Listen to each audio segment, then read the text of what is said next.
நடந்த இந்திய ஜனநாயக கட்சி மாநாட்டில் சிறப்பு அழைப்பாளராக தமிழக பாஜக தலைவர் நயினா நாகேந்திரன் பங்கேற்றார். அப்போது பேசிய அவர், கரூரில் 41 பேர் பலியானதற்கு முன்னாள் அமைச்சர்தான் காரணம் என கூறினார். இந்து மதத்தை அழிப்பேன் என கூறும் துணை முதல்வருக்கு இந்து சமய அறநிலையத்துறை தேவையில்லை என்று சொல்லும் தைரியம் இருக்கிறதா? இந்துக்களுக்கு அநீதி நடந்து கொண்டிருக்கிறது என விஸ்வ இந்து பரிஷத் தேசிய இணை செயலாளர் சதானு மாலையன் தெரிவித்தார். தேனியில் நடந்த நாதக பொதுக்கூட்டத்தில் இடையூறு ஏற்படுத்தியதாக தாவேக நிர்வாகிகள் 3 பேரை போலீசார் கைது செய்தனர். தலைமறைவாக உள்ள தாவேக மாவட்ட செயலாளர் லெப்ட் பாண்டி உள்பட 3 பேரை தீவிரமாக தேடுகின்றனர். T20 உலகக்கோப்பை தொடரில் இங்கிலாந்து அணிக்கு எதிரான போட்டியில் கடைசி வரை போராடிய நேபாள அணி 4 ரன்கள் வித்தியாசத்தில் தோல்வியடைந்தது. 184 ரன்கள் இலக்கை விரட்டிய நேபாள அணியால் 20 ஓவர்களில் 180 ரன்களே எடுக்க முடிந்தது. தேனி மாவட்டம் பெரியகுளம் ஸ்ரீ கோபாலகிருஷ்ணன் கோயிலில் 10 மற்றும் 12ஆம் வகுப்பு பொதுத் தேர்வு எழுதும் மாணவ மாணவிகள் தேர்வில் அதிக மதிப்பெண் எடுப்பதற்காக ஸ்ரீ லட்சுமி அயக்ரீவருக்கு சிறப்பு பூஜைகள் நடந்தது. செனாப் நதியின் குறுக்கே பிரம்மாண்ட நீர்மின் நிலையம் அமைக்கும் திட்டத்தை மத்திய அரசு தீவிரப்படுத்தியுள்ளது. இதற்காக ரூபாய் 5129 கோடியில் ஒப்பந்த புள்ளி கோரப்பட்டுள்ளது. திமுக கூட்டணிக்குள் சண்டை சச்சரவுகள் உள்ளன. விரைவில் கூட்டணி பிரிந்து சென்றுவிடும். அதே சமயம் அதிமுக கூட்டணி பலமாக உள்ளது என பொள்ளாச்சி ஜெயராமன் கூறினார். தருமபுரி மாவட்டம் ஆலமரத்துப்பட்டி பகுதியில் உள்ள பட்டாசு குடோனில் திடீரென வெடிவிபத்து ஏற்பட்டது. பட்டாசு தயாரிப்பில் ஈடுபட்டிருந்த மாசி என்பவர் படுகாயமடைந்தார். அரசின் கண்கள் மற்றும் கரங்களாக அரசு ஊழியர்கள், ஆசிரியர்கள் செயல்படுகிறார்கள். ஆசிரியர்களின் உழைப்பால் தான் தமிழகம் கல்வியில் சிறந்து விளங்குகிறது என ஸ்டாலின் தெரிவித்தார். பாகிஸ்தானில் மசூதி தாக்குதல் தொடர்பாக கைபர் பக்துன்வா மாகாணம் பெஷாவரில் ஒரு பெண் உட்பட 3 பேர் கைது செய்யப்பட்டனர். 2 ஆண்களும் தற்கொலைப்படை பயங்கரவாதியின் சகோதரர்கள் ஆவர். உறுதியளிக்கப்பட்ட ஓய்வூதிய திட்டத்துக்கான மொத்த நிதியையும் தமிழக அரசே ஏற்கும். அரசு ஊழியர்களும் ஆசிரியர்களும் எங்களுக்கு பக்கபலமாக இருங்கள், நாங்கள் உங்களுக்கு பக்கபலமாக இருக்கிறோம் என முதல்வர் ஸ்டாலின் கூறினார். தமிழகத்துக்கும் தமிழர்களுக்கும் முதல்வர் ஸ்டாலின் எந்த நன்மையும் செய்யவில்லை என நயினா நாகேந்திரன் தெரிவித்தார். கடந்த 5 ஆண்டுகளில் முதல்வரின் செயல்பாடு முட்டைதான் என்றார். இந்த முறை நாங்கள் கூடுதலான இடங்களில் போட்டியிட விரும்புகிறோம். திமுகவிடம் அதிக தொகுதிகள் கேட்போம் என திருமாவளவன் தெரிவித்துள்ளார். சத்திரியனாய் இருப்பதை விட சாணக்கியனாய் இருக்க வேண்டும். இன்னும் கொஞ்ச நாள் பொறுமையாக இருங்கள். பிரேமலதா நல்ல முடிவை அறிவிப்பார்கள் என விஜயபிரபாகரன் கூறினார். கம்யூனிச சித்தாந்தம் அழிவை குறிக்கும் ஒரு சித்தாந்தம். அதிலிருந்து இந்தியா விடுபட வேண்டும் என மத்திய உள்துறை அமைச்சர் அமித்ஷா தெரிவித்துள்ளார். மணிப்பூரில் 4 பயங்கரவாதிகளை பாதுகாப்பு படையினர் கைது செய்தனர். அவர்களிடமிருந்து கன்னிவெடி, பீரங்கி குண்டு உள்ளிட்ட ஆயுதங்களை பறிமுதல் செய்தனர். ஜப்பானில் இன்று தேர்தல் நடைபெற்ற நிலையில் பிரதமர் சனே தகாய்ச்சியின் LDP கட்சி தலைமையிலான கூட்டணி பெரும்பான்மையுடன் மீண்டும் ஆட்சியை கைப்பற்றும் என தேர்தலுக்கு பிந்தைய கருத்து கணிப்பில் தெரியவந்துள்ளது. TNPSC தேர்வு கட்டுப்பாட்டு அலுவலர் சண்முகசுந்தரம் மாற்றப்பட்டு அவருக்கு பதிலாக வெங்கடபிரியாவை தமிழக அரசு நியமித்துள்ளது. குரூப் 2 தேர்வுகள் திடீரென ரத்து செய்யப்பட்ட நிலையில் சண்முகசுந்தரம் மாற்றப்பட்டுள்ளார். TNPSC குரூப் 2A முதன்மை தேர்வுகள் தள்ளி வைக்கப்பட்டது. 9000 TNPSC தேர்வர்களின் கனவு நசுக்கப்பட்டுள்ளது என தமிழிசை தெரிவித்தார். இந்த ஆண்டில் நான் முதலில் பயணம் செய்த நாடு மலேசியா. இந்த பயணம் இந்தியா, மலேசியா இடையே உறவுகளை வலுப்படுத்தும் வகையில் அமைந்தது. மலேசிய பிரதமர் அன்வர் இப்ராஹிம் மற்றும் அந்நாட்டு மக்களின் அன்புக்கு நன்றி என பிரதமர் மோடி கூறியுள்ளார். நன்றி சொல்லி நமக்கான உறவை தூரமாக்கி விடாதீர்கள். உங்களின் கண்ணீர் துளிகள் துடைக்கப்பட வேண்டும் என்பதற்காகத்தான் கோரிக்கைகளை நிறைவேற்றி இருக்கிறோம் என ஜாக் டு ஜியோ மாநாட்டில் முதல்வர் ஸ்டாலின் பேசினார். டெல்லியில் அரசு பஸ்கள் 100% மின்சார பஸ்களாக மாற்றப்படும் என முதல்வர் ரேகா குப்தா தெரிவித்தார். 11,000 மின்சார பஸ்களை வாங்க எல்லா ஏற்பாடுகளும் செய்யப்பட்டு விட்டன என்றார். பாமகவை கூட்டணியில் சேர்த்துக் கொள்வதாக திமுக எந்த இடத்திலும் சொல்லவில்லை. அதனால் திமுகவுக்கு விடுதலை சிறுத்தைகள் கட்சி எந்த அழுத்தமும் கொடுக்கவில்லை என திருமாவளவன் கூறினார். T20 உலகக்கோப்பை கிரிக்கெட் தொடரில் அயர்லாந்து அணியை இலங்கை அணி 20 ரன்கள் வித்தியாசத்தில் வெற்றி பெற்றது. இந்தியா மலேசியா இடையே புரிந்துணர்வு ஒப்பந்தம் பிரதமர் மோடி மற்றும் மலேசிய பிரதமர் அன்வர் இப்ராஹிம் முன்னிலையில் கையெழுத்தாகி உள்ளது. இந்திய வம்சாவளி மக்களை கொண்ட உலகின் 2வது பெரிய நாடு மலேசியா. இந்தியாவும் மலேசியாவும் ஒரு சிறந்த உறவை கொண்டுள்ளன. உறவுகளை வலுப்படுத்தி வருகின்றன என பிரதமர் மோடி சொன்னார். பயங்கரவாதம் குறித்த இந்தியாவின் நிலைப்பாடு தெளிவானது. இரட்டை நிலைப்பாடுகளுக்கு இடமில்லை, சமரசத்திற்கும் இடமில்லை என பிரதமர் மோடி தெரிவித்தார். பிரதமர் மோடிக்கு மலேசிய பிரதமர் அன்வர் இப்ராஹிம் அளித்த விருந்தில் எம்ஜிஆர் நடித்த படத்தில் இடம்பெற்ற நாளை நமதே என்ற பாடல் பாடப்பட்டது. பிரதமர் மோடி மலேசிய பயணத்தை வெற்றிகரமாக முடித்துவிட்டு நாடு திரும்பினார். மோடியின் இந்த பயணம் இருநாட்டு உறவுகளை வலுப்படுத்தும் என மத்திய வெளியுறவுத்துறை அமைச்சகம் தெரிவித்துள்ளது. இந்தியா அமெரிக்கா இடையிலான வர்த்தக ஒப்பந்தம் நமது விவசாயிகளுக்கு பெரிதும் உதவும் என மத்திய அமைச்சர் பியூஷ் கோயல் தெரிவித்துள்ளார். தமிழகத்தில் செயல்படுத்தப்படும் ரயில்வே திட்டங்களுக்கான நிதியை விரைந்து வழங்கவும், கூடுதலாக புதிய ரயில்வே திட்டங்களை அனுமதித்திட ரயில்வே அமைச்சகத்திற்கு உரிய அறிவுரை வழங்க வலியுறுத்தி முதல்வர் ஸ்டாலின் பிரதமர் மோடிக்கு கடிதம் எழுதியுள்ளார். பாரதத்தை மதமாற்றம் மூலம் சிதைக்க நினைப்பவர்கள் அழிந்து போவார்கள். குடும்பத்தில் 3 குழந்தைகளாவது பெற்றுக்கொள்ள வேண்டும் என RSS தலைவர் மோகன் பகவத் தெரிவித்தார். அரும்பாக்கம் உள்ளிட்ட பல்வேறு தேர்வு மையங்களில் ஏற்பட்ட குழப்பம் காரணமாக தமிழகம் முழுவதும் இன்று நடக்க இருந்த TNPSC குரூப் 2 மற்றும் 2A முதன்மை தேர்வுகள் ரத்து செய்யப்பட்டுள்ளது. இதனால் தேர்வர்கள் கொதிப்படைந்துள்ளனர். தேர்வு நாளன்றே TNPSC குரூப் தேர்வு ஒத்திவைக்கப்படுவது தமிழக வரலாற்றிலேயே இது முதல் முறை என்கிறார் எடப்பாடி பழனிசாமி. தொழில்நுட்ப கோளாறு என்ற ஒற்றை வார்த்தையால் தேர்வு எழுதிய இளைஞர்களின் பல ஆண்டுகால உழைப்பு சிதைக்கப்பட்டுள்ளதாக கூறியுள்ளார். அரசு பணியிடங்களுக்கான தேர்வை கூட நடத்த முடியாத லட்சணத்தில்தான் TNPSC நிர்வாகமும் போலி திராவிட மாடல் திமுக அரசும் இருக்கிறது. திமுக அரசின் அலங்கோல ஆட்சியை வீட்டுக்கு அனுப்பும் நேரம் நெருங்கிவிட்டது என மத்திய அமைச்சர் எல் முருகன் கூறினார். குரூப் 2 மற்றும் 2A தேர்வுகளில் குளறுபடிகள் நடப்பது பலவித சந்தேகங்களை எழுப்புகிறது. இது அரசின் திட்டமிட்ட சதியா என நயினார் நாகேந்திரன் கேள்வி எழுப்பியுள்ளார். அரசு தேர்வுகளுக்கான அடிப்படை ஏற்பாடுகளை கூட செய்ய முடியாத கையாலாகாத நிலையில் திமுக அரசு செயல்பட்டு வருகிறது. முதல்வர் ஸ்டாலின் தமிழக இளைஞர்களிடம் மன்னிப்பு கேட்க வேண்டும் என அண்ணாமலை தெரிவித்தார். TNPSC குரூப் 2, 2A முதன்மை தேர்வை ரத்து செய்து பல்லாயிரக்கணக்கான இளைஞர்களின் நம்பிக்கையை திமுக அரசு சிதைத்துவிட்டது.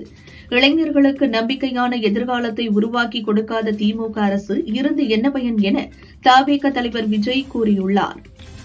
குரூப் 2 தேர்வுகள் ரத்து செய்யப்பட்டதற்கு கரப்ஷன் கமிஷன் தான் காரணம். ஒரு போட்டித் தேர்வை கூட குளறுபடிகள் இல்லாமல் நடத்த திமுக அரசு திறனற்று இருக்கிறது என தவேக நிர்வாகி ஆதவ் அர்ஜுனா கூறியுள்ளார். தொழில்நுட்ப கோளாறால் குரூப் 2 தேர்வு ஒத்திவைக்கப்பட்டதற்கு ராமதாஸ், தினகரன், அன்புமணி உட்பட பல்வேறு தலைவர்கள் கண்டனம் தெரிவித்துள்ளனர். சேலம் சீலநாயக்கன்பட்டியில் உள்ள தாளமுத்து நடராசர் மைதானத்தில் பிப்ரவரி 13ஆம் தேதி தவேக தலைவர் விஜயின் மக்கள் சந்திப்பு கூட்டம் நடத்த நிபந்தனைகளுடன் போலீசார் அனுமதி அளித்துள்ளனர். இந்த ஆண்டுக்கான நீட் தேர்வு மே 3ஆம் தேதி நடைபெறும் என தேசிய தேர்வுகள் முகமை அறிவித்துள்ளது. வரும் தேர்தலில் அதிமுக பாரதிய ஜனதா கூட்டணி வெற்றி பெற்று அதிமுக தனிப்பெரும்பான்மையுடன் ஆட்சி அமைக்கும் என எடப்பாடி பழனிசாமி கூறியுள்ளார். நாங்கள் பொருந்தக்கூடிய கூட்டணியா இல்லையா என்பதை மக்கள் முடிவு செய்யட்டும் என்றார். விஜய் ஊழல்வாதி என்பதற்கு அவர் வரி ஏய்ப்பு செய்ததே சாட்சி, அதை கோர்ட்டும் உறுதிப்படுத்தியுள்ளது என பழனிசாமி தெரிவித்தார். சென்னையில் நடைபெற்ற திருமண நிகழ்ச்சியில் ஆந்திர முன்னாள் முதல்வர் ஜெகன்மோகன் ரெட்டியை முதல்வர் ஸ்டாலின் சந்தித்து பேசினார். ஆந்திர முன்னாள் முதல்வர் ஜெகன்மோகன் ரெட்டியின் உறவினர் இல்ல திருமண விழா சென்னையில் நடந்தது. இதில் தவேக தலைவர் விஜய் பங்கேற்று மணமக்களை வாழ்த்தினார். கடலூரில் இந்து ஜனநாயக கட்சியின் 4வது மாநில மாநாடு நடந்தது.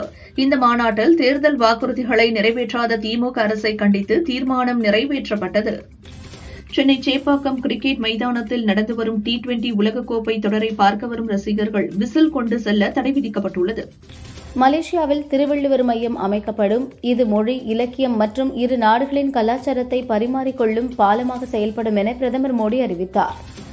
சட்டசபை தேர்தலில் NDA கூட்டணி 210 தொகுதிகளில் வெற்றி பெற வேண்டும். அதற்கு கட்சி நிர்வாகிகள் சிறப்பாக பணியாற்ற வேண்டும் என அதிமுக முன்னாள் அமைச்சர் MR விஜயபாஸ்கர் கூறினார். காங்கிரஸ் ஆட்சியை விட பாரதிய ஜனதா ஆட்சியில் தமிழகத்துக்கு 4 மடங்கு அதிக நிதி ஒதுக்கப்பட்டுள்ளது என மத்திய அமைச்சர் முரளிதர் மோகல் கூறினார். 2 அமாவாசைகளுக்கு பிறகு, அதாவது 60 நாட்கள் கழித்து தமிழ்நாட்டில் அதிமுக ஆட்சி அமையும். எடப்பாடி பழனிசாமி முதல்வராக பதவியேற்பார் என முன்னாள் அமைச்சர் பொள்ளாச்சி ஜெயராமன் தெரிவித்தார். அகில இந்திய காங்கிரஸ் கட்சித் தலைவர் கார்கே 39 தலைவர்களையும் அழைத்து தனித்தனியாக கருத்து கேட்டார்கள். மெஜாரிட்டியான தலைவர்கள் சில உண்மைகளை தெளிவாக எடுத்துச் சொன்னார்கள் என காங்கிரஸ் MP மாணிக்கம் தாகூர் தெரிவித்தார். டிஎன்பிஎஸ்சி குரூப் 2, 2A முதன்மை தேர்வுகள் ரத்து செய்யப்பட்டிருப்பது வெறும் தொழில்நுட்ப கோளாறு அல்ல, ஒரு மாநில அளவிலான தேர்வை கூட திட்டமிட்டு நடத்த முடியாத திமுக அரசின் நிர்வாக தோல்வி என தாவேக நிர்வாகி அருண்ராஜ் கூறியுள்ளார். திமுக காங்கிரஸ் இடையே உட்கட்சி பூசல் ஏற்பட்டுள்ளது. தமிழகத்திற்கு இன்னும் முழுநேர டிஜிபி நியமனம் செய்யப்படவில்லை என பழனிசாமி தெரிவித்தார். தமிழகத்தில் திமுக கூட்டணியில் இருந்து காங்கிரஸை பிரிக்க வேண்டும் என பாஜக முயற்சி செய்கிறது. அது நடக்காது. எங்களுக்கும் திமுகவுக்கும் எந்தவித முரண்பாடும் கிடையாது என செல்வ பெருந்தகை கூறியுள்ளார். தேர்வு எழுதுவதை போராட்டமாக வெடித்திருப்பது வேதனையிலும் வேதனை. மறுபடியும் தேர்வு அறிவிக்கப்படும் பொழுது எந்த குளறுபடியும் இல்லாமல் பார்த்துக் கொள்வது அரசாங்கத்தின் கடமை என தமிழிசை சவுந்தரராஜன் தெரிவித்தார். வருமானம் வரும் காலத்திலும் திமுக அரசு கடன் வாங்குகிறது. நிர்வாக திறனற்ற ஸ்டாலின் அரசு. போதை கலாச்சாரத்தில் தமிழகம் உள்ளது என எடப்பாடி பழனிசாமி விமர்சித்தார். பெண்களை மலிவாக பேசுவதையே திமுக வாடிக்கையாக வைத்துள்ளது. முன்னாள் முதல்வர் கருணாநிதி அன்றைய பிரதமர் இந்திராவை மலிவாக பேசியிருக்கிறார் என நயினார் நாகேந்திரன் விமர்சித்தார். கமல்ஹாசன் உரைக்கு கோனார் உரை தேடிக் கொண்டிருக்கிறார்கள். அதுதான் அவர்களது தமிழ் ஞானம். உரைநடைக்கு கூட கோனார் உரை தேடுகிறார்கள் என்று திருமாவளவன் விமர்சித்தார். தமிழக வெற்றிக் கழகத்தின் ஒரே எதிரி திமுக தான். பாஜக கூட்டணியில் உள்ள அதிமுக எங்களுக்கு ஒரு பொருட்டல்ல என தாவேக நிர்வாக குழு தலைவர் செங்கோட்டையன் சொன்னார். கடந்த 5 ஆண்டுகளில் ஆட்சியிலும் கட்சியிலும் 2வது இடத்தில் உதயநிதி வந்தது போல திமுகவில் எந்த இளைஞர்கள் வந்துள்ளார்கள் என்பதை கூற முடியுமா என எதிர்க்கட்சி துணைத் தலைவர் RB உதயகுமார் கேள்வி எழுப்பினார். மார்ச் 1ஆம் தேதி மதுரை பிரச்சார கூட்டத்தில் பிரதமர் மோடி பங்கேற்க உள்ளார். மக்கள் மனதில் மனமாற்றம் வந்துள்ளது. இது ஆட்சி மாற்றத்தில் முடியும் என நயினார் நாகேந்திரன் சொன்னார். 2026இல் ஆட்சி மாற்றம் நிகழும் என தமிழிசை கனவு மட்டும்தான் காண முடியும் என காங்கிரஸ் நிர்வாகி தாரகை கத்பட் விமர்சித்துள்ளார். காங்கிரஸ் குறித்து பிரவீன் சக்கரவர்த்தி பேசி வருவது அவரது சொந்த கருத்து என்றும் சொன்னார். கூட்டணி இல்லை என்று சொல்ல முடியாது. கூட்டணிக்கான காலம் கனிந்து வருகிறது என ஈரோட்டில் தாவேக பரப்புரை செயலாளர் நாஞ்சில் சம்பத் கூறியுள்ளார். புதுச்சேரியில் கிராமப்புறங்களில் உள்ள மருத்துவமனைகளில் பணிபுரிய டாக்டர்கள் முன்வர வேண்டும் என முதல்வர் ரங்கசாமி கேட்டுக் கொண்டார். பக்கவாதம் காரணமாக மருத்துவமனையில் சிகிச்சை பெற்று வரும் பாஜக மூத்த தலைவர் H. ராஜாவை மத்திய இணை அமைச்சர் L. முருகன் நேரில் சந்தித்து நலம் விசாரித்தார். கூட்டணி விஷயத்தில் தனிநபர் யார் மீதும் எந்த கட்சியின் மீதும் காழ்ப்புணர்ச்சி இல்லை. தமிழகத்தை சூழும் சனாதன பாசிச சக்திகளை வீழ்த்துவதே நமது இலக்கு. திருப்புவாதங்களுக்கும் அவதூறுகளுக்கும் இடம் தரும் வகையில் விசிகவினர் கருத்து அமைந்துவிடக் கூடாது என திருமாவளவன் தொண்டர்களுக்கு கடிதம் எழுதியுள்ளார். பாஜகவில் அண்ணாமலை, நயினார் நாகேந்திரன் இடையே இடைவெளி ஏற்பட்டுள்ளதா என்ற கேள்விக்கு இடைவெளி எல்லாம் எதுவும் இல்லை, நாங்கள் ஒன்றாக இருக்கிறோம், ஒற்றுமையாக இருக்கிறோம், திமுகவை அனுப்ப வேண்டும் என்பதில் உறுதியாக இருக்கிறோம் என தெரிவித்தார். சென்னை மற்றும் புறநகர் பகுதிகளில் நிலவிய கடும் பனிமூட்டம் காரணமாக திருத்தணி, அரக்கோணம் போன்ற புறநகர் மின்சார ரயில்கள் 10-15 நிமிடங்கள் தாமதமாக இயக்கப்பட்டன. இதனால் பயணிகள் கடும் சிரமத்திற்கு உள்ளாகினர். கடும் மூடுபனி காரணமாக சென்னைக்கு வர இருந்த 7 விமானங்களும் திருச்சிக்கு திருப்பிவிடப்பட்டன. காரைக்கால் மஸ்தான் சாஹிப் வலியுல்லா தர்கா 203ஆம் ஆண்டு கந்தூரி விழா முக்கிய நிகழ்ச்சியான மின் அலங்கார சந்தனக்கூடு ஊர்வலம் நிகழ்ச்சியில் முஸ்லிம் மக்கள் பங்கேற்றனர். கன்னியாகுமரி மாவட்டம் கோதை ஆற்றில் முதலை நடமாட்டம் கண்டறியப்பட்டதைத் தொடர்ந்து வனத்துறையினர் முதலையை பிடிக்க மிதவை கொண்டு அமைத்தனர். திருப்பதி ஏழுமலையான் கோயிலில் நடிகை நிதி அகர்வால் சுவாமி தரிசனம் செய்தார். அவருக்கு தேவஸ்தான அதிகாரிகள் தீர்த்த பிரசாதங்கள் வழங்கினர். ரசிகர்கள் அவருடன் செல்ஃபி எடுத்துக் கொண்டனர். வைகை அணையிலிருந்து கள்ளந்திரி மற்றும் பேரணை கால்வாய் பாசனத்திற்காக வினாடிக்கு 600 கன அடி தண்ணீர் இன்று முதல் 7 நாட்களுக்கு திறக்கப்படுவதாக பொதுப்பணித்துறை தெரிவித்துள்ளது. இதன் மூலம் மதுரை, திண்டுக்கல் மாவட்ட விவசாய நிலங்கள் பாசன வசதி பெறும். தமிழகத்தில் வரும் 17ஆம் தேதி இறுதி வாக்காளர் பட்டியல் வெளியிடப்படுகிறது. இந்நிலையில் வாக்காளர் பட்டியலில் பெயர் சேர்க்க திருத்தங்கள் செய்ய 34.75 லட்சம் பேர் விண்ணப்பித்துள்ளனர். 90% விண்ணப்பங்கள் மீதான பரிசீலனை நிறைவு பெற்றுள்ளது. திருப்பத்தூர் அருகே மார்க்கண்டேயன்பட்டி தாமரை கண்மாயில் கிராம ஒற்றுமையை பறைசாற்றும் விதமாக நடந்த பாரம்பரிய மீன்பிடி திருவிழாவில் சுற்றுவட்டார பகுதி மக்கள் ஏராளமானோர் பங்கேற்றனர். கட்லா, ரோகு, ஜிலேபி, கெண்டை உள்ளிட்ட மீன்களை பிடித்து சென்றனர். தமிழகம் முழுவதும் குரூப் 2 தேர்வு ரத்து செய்யப்பட்ட நிலையில் முறையான தகவல் வராத காரணத்தால் திருப்பூர் ஜெய்பாபாய் பெண்கள் மேல்நிலைப் பள்ளியில் 168 பேர் தேர்வு எழுதினர். தகவல் அறிந்த போலீசார் தேர்வு மையத்திற்கு வந்ததால் பரபரப்பு நிலவியது. தமிழகத்தில் உள்ள போலீஸ் ஸ்டேஷனில் லேண்ட்லைன் ரத்து செய்யப்பட்டுள்ளதால் பொதுமக்கள் அவதியடைந்துள்ளனர். இணைய வசதியுடன் கூடிய லேண்ட்லைன் போன்களை மீண்டும் போலீஸ் ஸ்டேஷன்களில் பயன்படுத்த வேண்டும் என கோரிக்கை எழுந்துள்ளது. திருவண்ணாமலை பர்வதமலை ஏறும் பக்தர்கள் இனி ஆன்லைனில் பதிவு செய்தால் மட்டுமே அனுமதி வழங்கப்படும் என மாவட்ட நிர்வாகம் அறிவித்துள்ளது. பாதுகாப்பு மற்றும் கூட்ட நெரிசலை தவிர்க்க பல்வேறு கட்டுப்பாடுகளையும் விதித்துள்ளது. திருச்சி மாநகராட்சி அண்ணா விளையாட்டு அரங்கில் வரும் 22ஆம் தேதி ஜல்லிக்கட்டு போட்டி முதல் முறையாக நடைபெறவுள்ளது. அமைச்சர் நேரு பந்தக்கால் நட்டு ஜல்லிக்கட்டு முன்னேற்பாடு பணிகளை துவக்கி வைத்தார். தமிழர் திருநாள் கொண்டாட்டங்களை முன்னிட்டு திண்டுக்கல் வத்தலகுண்டு அருகே 70 ஜோடி கிடாய்கள் கலந்து கொண்டு மாபெரும் கிடாமுட்டு பந்தயம் விமரிசையாக நடந்தது. ஆயிரக்கணக்கான ஆட்டுக்கிடாய் ரசிகர்கள் கலந்து கொண்டு போட்டியை ரசித்தனர்.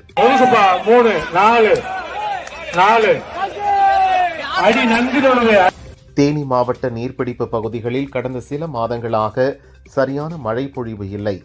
இதனால் தண்ணீர் வரத்து குறைந்து வறட்சியாக காட்சியளிக்கும் சுருளி அருவியில் குளிக்க வரும் டூரிஸ்டுகள் ஏமாற்றத்துடன் திரும்பிச் செல்கின்றனர். வரி என்பது நன்கொடை அல்ல, மக்களின் பங்களிப்பு. சமூக நீதிக்காக பாடுபடுவதாக சொல்பவர்கள் வரி ஏய்ப்பு செய்வதை ஏற்க முடியாது என சென்னை ஹைகோர்ட் கண்டித்துள்ளது.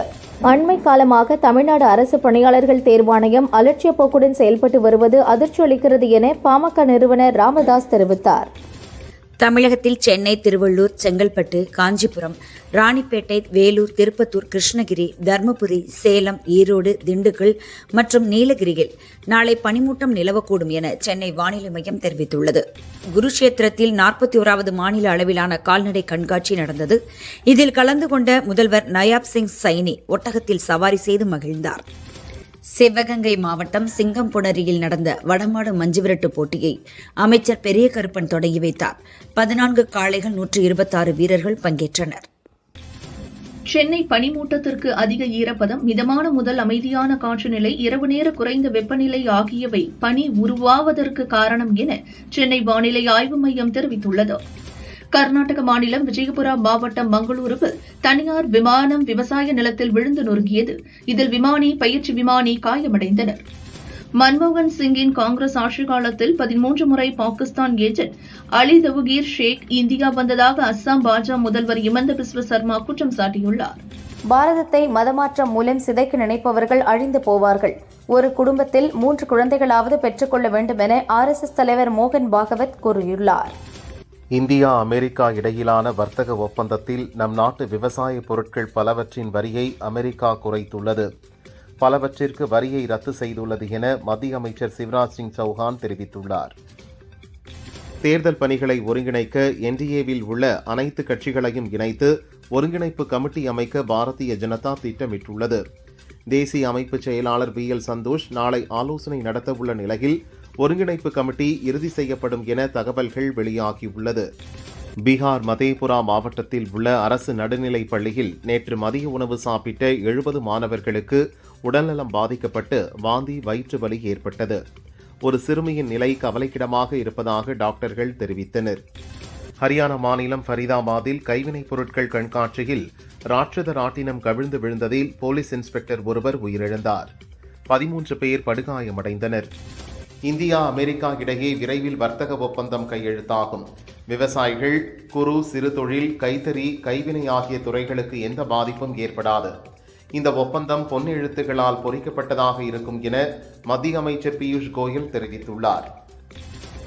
மேகாலயா மாநிலம் கிழக்கு ஜெயந்தியா மலைப்பகுதியில் செயல்பட்ட சட்டவிரோத எலிவளை நிலக்கரி சுரங்க வெடி விபத்தில் சிக்கி இறந்தவர்களின் எண்ணிக்கை 27 உயர்ந்துள்ளது. இன்னும் பலரை காணாததால் தேடுதல் மற்றும் மீட்பு பணி தொடர்கிறது. மகாராஷ்டிரா துணை முதல்வர் அஜித் பவார் மரணத்தில் நிலவும் சந்தேகங்கள் பற்றி வரும் 10ஆம் தேதி விவரங்களை வெளியிடுவோம் என சரத்பவார் கட்சி MLA ரோஹித் பவார் தெரிவித்துள்ளார். காங்கிரஸ் உறுப்பினர்கள் உட்பட மக்கள், ஊடகங்கள் என அனைவரும் நான் முதல்வராக வேண்டும் என்றுதான் விரும்புகிறார்கள் என கர்நாடக துணை முதல்வர் TK சிவக்குமார் கூறியுள்ளார். நான் முதல்வராக வேண்டுமா வேண்டாமா என்பதை கட்சி தலைமையும் காலமும் தான் தீர்மானிக்கும் என்றார். சபரிமலை தங்கம் திருட்டு வழக்கில் காங்கிரஸ் MPயும் ஐக்கிய ஜனநாயக முன்னணி ஒருங்கிணைப்பாளருமான அடூர் பிரகாஷுக்கும் தொடர்பு இருப்பது தெரியவந்ததை அடுத்து அவரிடம் சிறப்பு புலனாய்வு குழு விசாரணை நடத்தியது. ஜம்மு காஷ்மீரை சேர்ந்த ரூபல் நாகி என்ற ஆசிரியை இந்திய குடிசை பகுதிகளில் உள்ள சுவர்களில் கல்வி ஓவியங்கள் வரைந்து விழிப்புணர்வு ஏற்படுத்தி குளோபல் டீச்சர் பிரைஸ் என்ற சர்வதேச விருதை வென்றுள்ளார். உலக அளவில் இந்த விருதை பெறும் 10வது வெற்றியாளர் ஆவார். கன்னியாகுமரி மாவட்டம் திருவட்டார் ஒன்றிய இந்து கோயில் கூட்டமைப்பு சார்பில் ஆண்டு இறுதித் தேர்வில் அனைத்து மாணவர்களும் வெற்றி பெற்று அதிக மதிப்பெண் பெற ஹயக்ரீவர் ஹோமம் நடந்தது. கூட்டணி தொகுதி பங்கீடு குறித்து திமுகவுடன் பேசுவதற்கு 36 நாட்களாக காத்திருக்கிறோம். உரிய மரியாதையை காங்கிரஸ் கட்சிக்கு கொடுக்க வேண்டும் என்பதுதான் எங்களின் கோரிக்கையாக இருக்கிறது என மதுரையில் காங்கிரஸ் எம்பி மாணிக்கம் தாக்கூர் கூறினார்.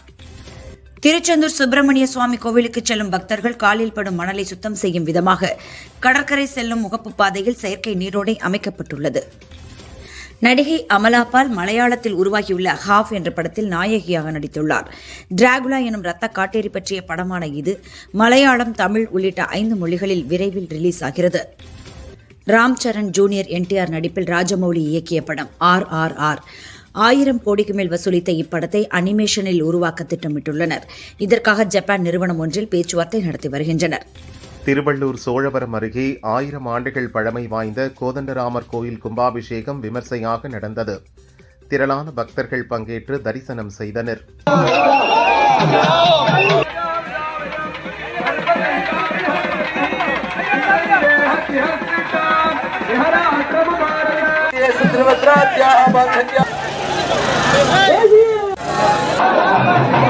டெல்லியில் ஸ்டேட்ஸ்மேன் அமைப்பின் சார்பில் விண்டேஜ் கார்களின் அணிவகுப்பு ஊர்வலம் நடந்தது.